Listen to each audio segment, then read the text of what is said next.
ಅವರ ಬಾಲಿನ ಕಲ್ಪತರು ನೀನೆ ಭಾದ್ರಪದ ಶುಕ್ಲದ ಚೌತಿಯಂದು ನೀ ಮನೆ ಮನೆಗೂ ದಯ ಮಾಡಿ ಅರಸು ಎಂದು ನಿನ್ನ ಸನ್ನಿಧಾನಕ್ಕೆ ತಲೆಬಾಗಿ ಕೈಯ ಮುಗಿದು ಬೇಡುವ ಭಕ್ತರಿಗೆ ನೀ ದಯಸಿಂದು. ಮಾತಾಡಿದ್ರು. ರವೀಣ್ಣವ್ರು ಹೇಳಿದರೆ ಅವರಿಗೆ ನಮ್ಮೆಲ್ಲ ಪರವಾಗಿ ಆ ಭಗವಂತ ಒಳ್ಳೆ ಆರೋಗ್ಯ ಕೊಡಲಿ. ಈ ಕ್ಷೇತ್ರದ ಒಂದು ಅವರಿಗೆ ನಮ್ಮೆಲ್ಲರ ಪರವಾಗಿ ನಾನು ಧನ್ಯವಾದಗಳನ್ನು ತಿಳಿಸ್ತೇನೆ. ಈಗ ಕೊನೆಯ 4-5 ಇಸ್ವಿಯಲ್ಲಿ ಸ್ವಚ್ಛತೆಯ ಕನಸನ್ನು ಕಟ್ಟಿದ್ರು. ಆ ಸ್ವಚ್ಛತೆಯ ಕಾರ್ಯವನ್ನ ಪ್ರಧಾನಮಂತ್ರಿಗಳಾಗಿರ್ತಕ್ಕಂಥ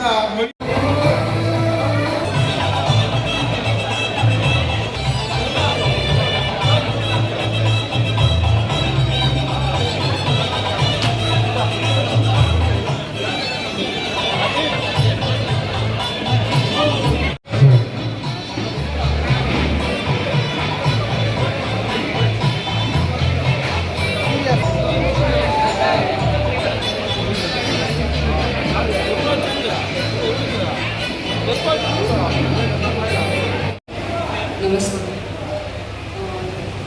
ಸಭೆಯ ಅಧ್ಯಕ್ಷತೆ ವಹಿಸಿರುವ ನಗರಸಭೆಯ ಅಧ್ಯಕ್ಷರು, ಉಪಾಧ್ಯಕ್ಷರು, ಜಿಲ್ಲಾ ಜಾಗೃತಿ ಸಮಿತಿಯ ಸದಸ್ಯರು, PLD ಬ್ಯಾಂಕ್ ಅಧ್ಯಕ್ಷರು, ನಗರಸಭಾ ಸದಸ್ಯರು, ಅಧಿಕಾರಿ ವರ್ಗದವರು ಬಂದಿ ಮತ್ತು ಈ ನನ್ನ ನಮಸ್ಕಾರಗಳು.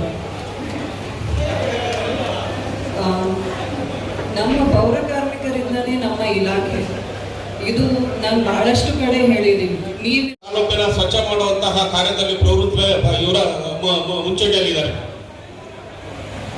ಕಾರಣ 40 ವರ್ಷಗಳ ಈ ತಾಲೂಕಿನ ರಾಜಕಾರಣ ನಾವು ಇತಿಹಾಸವನ್ನ ಸ್ವಲ್ಪ ಅವಲೋಕನ ಮಾಡಿದಾಗ ಈ ತಾಲೂಕಿನ ಅಭಿವೃದ್ಧಿ ಏನಾಗಿದೆ ಅಂತಂದ್ರೆ ಬರೀ ಶೂನ್ಯ. ಗ್ರಾಮೀಣ ಭಾಗದ ಇವತ್ತು ಏನೇ ವಿದ್ಯಾರ್ಥಿಗಳು ಓದ್ತಾ ಇದ್ದಾರೆ, ಅವ್ರು ಯಾರಿಗೂ ಏನು ತೊಂದರೆ ಆಗಬಾರ್ದು ವಿದ್ಯಾಭ್ಯಾಸದಲ್ಲಿ. ಅವರ ಹೈಯರ್ ಎಜುಕೇಶನ್ ನಲ್ಲಿ ಮುಗಿಯೋವರೆಗೂ ಅವರಿಗೆ ಒಳ್ಳೆ ವಿದ್ಯಾಭ್ಯಾಸ ಸಿಗ್ಬೇಕು ಅಂತ ಒಂದು ಗುರಿ ಮಾತ್ರ ಅವ್ರು ಇಟ್ಕೊಂಡಿದ್ದಾರೆ. ಎರಡನೇದಾಗಿ ಆರೋಗ್ಯ. ಇವತ್ತು ನಾನು ಆವಾಗಲೇ ಹೇಳಿದೆ, health is last, everything last ಅಂತ. ಅವ್ರು ಇಲ್ಲೋ ತನಕ ಈ ಕ್ಷೇತ್ರದ ಜನ ಅವ್ರನ್ನ ರಾಜಕೀಯದಲ್ಲಿ ಮುಂದುವರಿಸಬೇಕು. ಇದು ಏನು ರಾಮರಾಜ್ಯ ಅಂತ ಹೇಳಿ ಹೇಳ್ತೀವಿ. ಒಂದು 15-20 ವರ್ಷ ಅವರ ರಾಜಕೀಯದಲ್ಲಿ ಏನಾದರೂ ಮುಂದುವರೆದ್ರೆ ಈ ರಾಜ್ಯದಲ್ಲಿ ಮಾದರಿಯಾದಂತಹ ಒಂದು ತಾಲೂಕು ಇದಾತೈತೆ ಅಂತ ಒಂದು ಇದನ್ನ ನಾನು ನೇರವಾಗಿ ಹೇಳಬಲ್ಲೆ. ನಾನು ಇವತ್ತು ಕೋಟ್ಯಾಂತರ ರೂಪಾಯಿ ಇವತ್ತೇನು ಅವರಿಗೆ ಸರ್ಕಾರ ಇಲ್ಲ, ಸಪೋರ್ಟ್ ಇಲ್ಲ. ಮೊನ್ನೆ ಅಸೆಂಬ್ಲಿಯಲ್ಲಿ ಬಡವರ ಬಗ್ಗೆ ಮಾತಾಡಿದ್ದಾರೆ. ಯಾವ 40 ವರ್ಷದಲ್ಲಿ ಯಾವ MLA ಇವತ್ತು ಬಡವರ ಬಗ್ಗೆ ಮಾತಾಡಿಲ್ಲ. ಇವತ್ತು ಬೋರ್ವೆಲ್ಗಳ ಬಗ್ಗೆ ಮಾತಾಡಿದ್ದಾರೆ, ಡೆವಲಪ್ಮೆಂಟ್ಸ್ ಬಗ್ಗೆ ಮಾತಾಡಿದ್ದಾರೆ, ಚೀಫ್ ಮಿನಿಸ್ಟರ್ ವಿರೋಧವಾಗಿ ಅಸೆಂಬ್ಲಿಯಲ್ಲಿ ಮಾತಾಡಿದ್ದಾರೆ. ತಾವೆಲ್ಲ ಗಮನಿಸಿರ್ಬೇಕು. ಅಷ್ಟು ಒಂದು ಗರ್ಸಿರ್ಬೇಕಾದ್ರೆ ತಾವೆಲ್ಲರೂ ಅವ್ರ ಹಿಂದೆ ನಿಂತ್ಕೊಂಡು ರಾಜಕೀಯ ಬೇಡ, ರಾಜಕೀಯ ಬಂದಾಗ ರಾಜಕೀಯ ಮಾಡ್ಕೊಳ್ಬೇಕು. ಆದ್ರೆ ಯಾರು ಈ ತಾಲೂಕಿನ ಜನರ ಪರವಾಗಿ ಕೆಲಸ ಮಾಡ್ತಾ ಇದ್ದಾರೆ ಅವ್ರ ಹಿಂದೆ ನಾವೆಲ್ಲರೂ ಇರ್ಬೇಕಾಗ್ತೈತೆ. ಇದೇ ನಾಳೆ ಭವಿಷ್ಯದಲ್ಲಿ ನಮ್ಮ ಮಕ್ಕಳು ಮೊಮ್ಮಕ್ಕಳು ಏನು ಅಂತಾರೆ, ಅವರು ಸುಂದರವಾದಂತ ಒಂದು ಜೀವನ ಈ ತಾಲೂಕಲ್ಲಿ ಪಡಿಬಹುದು ಅಂತ ಅಂದ್ಬಿಟ್ಟು ಪೌರ ಕಾರ್ಮಿಕರ ದಿನಾಚರಣೆಯನ್ನು ಆಚರಣೆ ಮಾಡ್ತಾರೆ.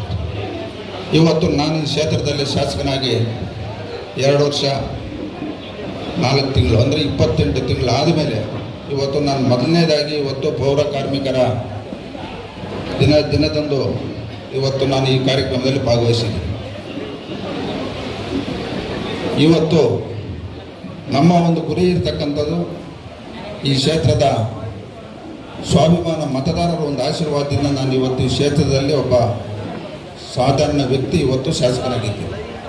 ನಮ್ಮ ಒಂದು ಅಧಿಕಾರ ಅವಧಿಯಲ್ಲಿ ಈ ಕ್ಷೇತ್ರದಲ್ಲಿ ಉತ್ತಮ ರೀತಿಯ ಆಡಳಿತವನ್ನು ಮಾಡಬೇಕನ್ನೋ ನಿಟ್ಟಿನಲ್ಲಿ ಇವತ್ತು ಇಡೀ ಕ್ಷೇತ್ರದ ವ್ಯಾಪ್ತಿ ಶಿಕ್ಷಣ, ಆರೋಗ್ಯ ಇವತ್ತು ಹೆಚ್ಚಿನ ಒತ್ತನ್ನು ಕೊಟ್ಕೊಂಡು ಬರ್ತಾಯಿದ್ದೀವಿ.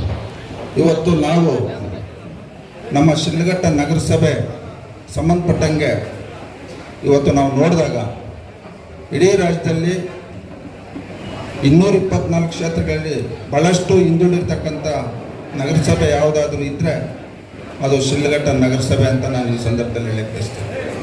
ಇವತ್ತು ನಾವು ಈ ನಗರಸಭೆ ವ್ಯಾಪ್ತಿಯಲ್ಲಿ ಕೆಲವು ವಾರ್ಡ್ಗಳಿಗೆ ಹೋಗಿ ನೋಡಿದಾಗ ಇವತ್ತು ಉದಾಹರಣೆ ವಾರ್ಡ್ ನಂಬರ್ 26, 25, 24, 19, 18 ಈ ವಾರ್ಡ್ಗಳಲ್ಲಿ ಯಾವ ರೀತಿ ಇವತ್ತು ಪಾಪ ಜನರು ಇವತ್ತು ಜೀವನ ಮಾಡ್ತಾ ಇದ್ದಾರೆ ಅಂತ ನಮಗೆ ಭಾಳಷ್ಟು ನೋವಾಗ್ತದೆ. ಇದನ್ನೆಲ್ಲ ಗಮನದಲ್ಲಿ ಇಟ್ಕೊಂಡು ಏನಿವತ್ತು ನಮ್ಮ ಶಿಡ್ಲಘಟ್ಟ ನಗರಸಭೆಯಲ್ಲಿ ವ್ಯಾಪ್ತಿಯಲ್ಲಿ ಇರ್ತಕ್ಕಂಥ ಅಭಿವೃದ್ಧಿ ಕೆಲಸಗಳನ್ನ ಯಾವ ರೀತಿ ನಾವು ಮಾಡಬೇಕು ಅನ್ನೋದನ್ನ ಗಮನದಲ್ಲಿ ಇಟ್ಕೊಂಡು ಇವತ್ತು ಇಡೀ ಶಿಡ್ಲಘಟ್ಟ ನಗರದಲ್ಲಿರ್ತಕ್ಕಂಥ ಇವತ್ತು 12,800 ಮನೆಗಳಿಗೆ ಇವತ್ತು ಪ್ರತಿ ಮನೆಗೂ ಶುದ್ಧ ಕುಡಿಯುವ ನೀರನ್ನು ಕೊಡಬೇಕನ್ನೋ ಉದ್ದೇಶದಿಂದ ಅಮೃತ 2 ಯೋಜನೆಯಲ್ಲಿ ಇವತ್ತು ಸುಮಾರು 92 ಕೋಟಿ ಇವತ್ತು ಕೇಂದ್ರ ಸರ್ಕಾರ ಮತ್ತು ರಾಜ್ಯ ಸರ್ಕಾರದಿಂದ ಇವತ್ತು ಅನುದಾನವನ್ನು ಇವತ್ತು ನಮ್ಮ ಕ್ಷೇತ್ರ ಕೊಟ್ಟಿದ್ದಾರೆ. ಅದೇ ರೀತಿ ಇವತ್ತು ಮುಂದಿನ 40 ವರ್ಷಗಳ ಒಂದು ಭವಿಷ್ಯದಲ್ಲಿ ಗಮನದಲ್ಲಿ ಇಟ್ಕೊಂಡು ಇವತ್ತು UGD ಮಾಡ್ತಕ್ಕಂಥ ಕೆಲಸ ಇವತ್ತು ಈಗಾಗಲೇ 38 ಕೋಟಿ ಟೆಂಡರ್ ಆಗಿದೆ. ಪ್ರತಿ ಮನೆಗೂ UGD ಕೊಡ್ತಕ್ಕಂಥ ಕೆಲಸ ಇವತ್ತು ವಾರ್ಡ್ ನಂಬರ್ 1ರಿಂದ ಪ್ರಾರಂಭ ಆಗಿದೆ. ಇವೆಲ್ಲಕ್ಕಿಂತ ಮಿಗಿಲಾಗಿ ಏನಿವತ್ತು ಈ ನಗರಸಭೆ ವ್ಯಾಪ್ತಿಯಲ್ಲಿ ನಗರಸಭೆ ಕಚೇರಿಯಲ್ಲಿ ಇವತ್ತು ಸುಮಾರು 150 ಜನ ಇವತ್ತು ಪೌರ ಕಾರ್ಮಿಕರು ಮತ್ತು ನಗರಸಭೆ ಅಧಿಕಾರಿಗಳು ತಾವು ಏನಿವತ್ತು ಇಲ್ಲಿ ಕೆಲಸವನ್ನು ನಿರ್ವಹಿಸ್ತಾ ಇದ್ದೀರೋ ತಾವೆಲ್ಲರೂ ಒಗ್ಗಟ್ಟಾಗಿ ತಾವು ಈ ನಗರಸಭೆಯನ್ನು ಅಭಿವೃದ್ಧಿಪಡಿಸಬೇಕು. ಈ ನಗರಸಭೆಯಲ್ಲಿ ಪ್ರತಿಯೊಬ್ಬರಿಗೂ ಮೂಲಭೂತ ಸೌಕರ್ಯಗಳನ್ನು ಕೊಡಬೇಕನ್ನೋಂಥದ್ದನ್ನ ತಾವೆಲ್ಲರೂ ಗಮನದಲ್ಲಿಟ್ಕೊಂಡು ಕೆಲಸ ಮಾಡಿದಾಗ ನಗರದಲ್ಲಿರ್ತಕ್ಕಂಥ ಎಲ್ರಿಗೂ ಒಳ್ಳೆಯದಾಗ್ತೈತೆ ಅಂತ ಈ ಸಂದರ್ಭದಲ್ಲಿ ತಮ್ಮೆಲ್ಲರಿಗೂ ಈ ವೇದಿಕೆ ಮುಖಾಂತರ ಗಮನ ತರಲಿಕ್ಕೆ ಬಯಸ್ತಾ ಇದ್ದೀನಿ. ಇವತ್ತು ಏನು ನಮ್ಮ ಒಂದು ಜವಾಬ್ದಾರಿ ಇವತ್ತು ಪ್ರತಿಯೊಬ್ಬ ಜನಪ್ರತಿನಿಧಿಗಳು ಏನಿವತ್ತು ಎಲ್ಲ ಇಲಾಖೆಯ ಅಧಿಕಾರಿಗಳು ವಿಶೇಷವಾಗಿ ಇವತ್ತು ಪೌರ ಕಾರ್ಮಿಕರು ಮತ್ತು ನಗರಸಭೆ ಗ್ರಾಮ ಪಂಚಾಯತಿಯಲ್ಲಿರ್ತಕ್ಕಂಥ ಕಾರ್ಮಿಕರಿಗೆ ನಾವು ಹೆಚ್ಚಿನ ಆದ್ಯತೆಯನ್ನು ಕೊಡ್ತಕ್ಕಂಥ ಕೆಲಸ ನಾವು ಮಾಡಬೇಕಂತ ಈ ಸಂದರ್ಭದಲ್ಲಿ ನಾನು ಹೇಳಕ್ಕೆ ಬಯಸ್ತೀನಿ. ಏನಿವತ್ತು ನಮ್ಮ ಪೌರ ಕಾರ್ಮಿಕರು ಸರ್ಕಾರದಿಂದ ಬರ್ತಕ್ಕಂಥ ಯೋಜನೆಗಳಾಗ್ಬೋದು, ಇಲ್ಲ ಅವ್ರಿಗೆ ಅವಶ್ಯಕತೆ ಇದ್ದಂಥ ಸಂದರ್ಭದಲ್ಲಿ ಶಿಕ್ಷಣಕ್ಕಾಗ್ಬೋದು, ಅವ್ರಿಗೆ ಮೂಲಭೂತ ಸೌಕರ್ಯಗಳು ಕೊಡಲಿಕ್ಕೆ ನಾನು ಪ್ರಾಮಾಣಿಕತೆಯಿಂದ ಈ ಒಂದು ಕೆಲಸ ಮಾಡ್ತೀನಿ ಅಂತ ಈ ವೇದಿಕೆ ಮುಖಾಂತರ ತಮ್ಮೆಲ್ಲರ ಗಮನ ತರ್ತಾ ಏನಿವತ್ತು ನಮ್ಮ ಶಿಡ್ಲಘಟ್ಟ ನಗರಸಭೆ ಇವತ್ತು ಅಧ್ಯಕ್ಷರುಗಳು ಮತ್ತು ಸದಸ್ಯರುಗಳು ತಾವು ಏನಿದ್ದೀರೋ ತಾವೆಲ್ಲರೂ ಹೆಚ್ಚಿನ ಜವಾಬ್ದಾರಿ ತಗೊಂಡು ಇವತ್ತು ನಗರದಲ್ಲಿ ಸ್ವಚ್ಛತೆ, ಕುಡಿಯೋ ನೀರು, ದೀಪ ಇವೆಲ್ಲಕ್ಕೂ ಹೆಚ್ಚಿನ ಗಮನವನ್ನು ಹರಿಸ್ಬೇಕಂತ ಈ ಸಂದರ್ಭದಲ್ಲಿ ಹೇಳ್ತಾ ಈ ಕಾರ್ಯಕ್ರಮವನ್ನು ಅಚ್ಚುಕಟ್ಟಾಗಿ ನೆರವೇರಿಸಿಕೊಟ್ಟಂಥ ತಮ್ಮೆಲ್ಲರಿಗೂ ವಂದಿಸ್ತಾ ನನ್ನ ಮಾತನ್ನು ಮುಗಿಸ್ತಾ ಇದ್ದೀನಿ. ಜೈ ಹಿಂದ್, ಜೈ ಕರ್ನಾಟಕ.